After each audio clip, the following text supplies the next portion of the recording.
teman-teman semuanya, selamat datang di channel editorial Takuyamani. Topik pembahasan kali ini mengenai keadilan di ruangan gelap.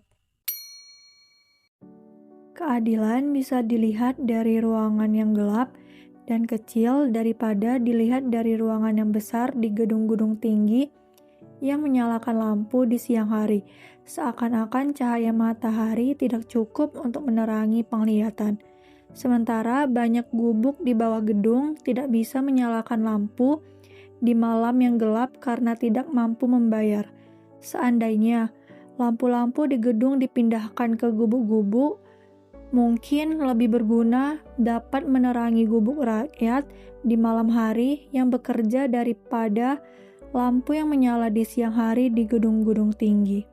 Di kegelapan malam rakyat berdoa, semoga suatu saat Tuhan memberi pemimpin yang dapat menerangi gubuk dan mengenyangkan perut-perut rakyat yang tidak mengunut pajak kecuali yang dibenarkan agama, seperti yang pernah dilakukan Khalifah atau Presiden Umar bin Abdul Aziz di Damaskus atau Suriah 717 sampai 720.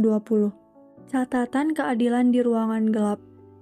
Suatu ketika Umar bin Abdul Aziz lagi sibuk bekerja mengurus negara di ruang kerjanya ketika datang putranya masuk mau membicarakan urusan keluarga. Umar bin Abdul Aziz mematikan lampu, menjadikan ruangan gelap.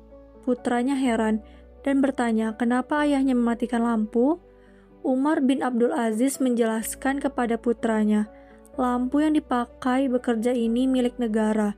Minyak yang digunakan juga dibeli dengan uang negara. Sementara pekerja yang akan kita bahas adalah urusan keluarga. Atau Umar dan anaknya bicara dalam keadaan kegelapan. Fitrahnya hukum adalah adil seperti yang pernah diajarkan para nabi terdahulu, atau yang disebut fase 1 hukum. Nyawa dibalas dengan nyawa, mata dengan mata, hidung dengan hidung, telinga dengan telinga, gigi dengan gigi, luka dibalas luka, yang sama ada tertulis dalam kitab suci Taurat, Keluaran pasal 21 ayat 23 hingga ayat 25, dan kitab suci Al-Quran membenarkan.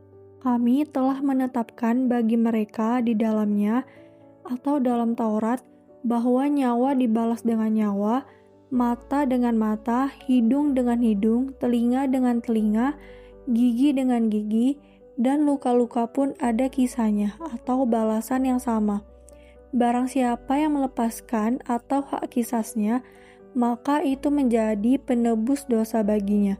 Dan barang siapa yang tidak memutuskan perkara menurut apa yang diturunkan Allah, maka mereka itulah orang-orang zalim.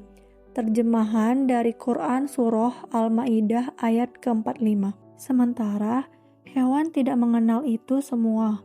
Bagi hewan, hukum rimba yang kuat berkuasa dan memangsa yang lemah.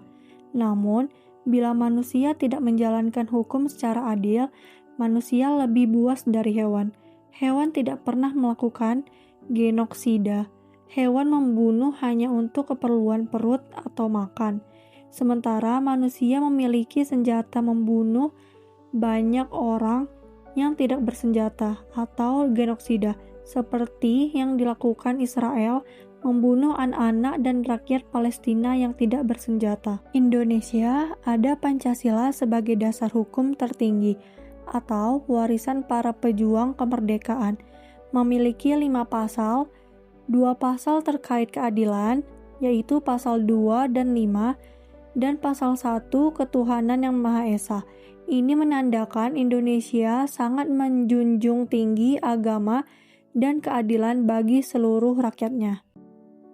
Oke, kesimpulan yang dapat kita ambil dari topik kali ini, keadilan tempatnya di hati sanubari.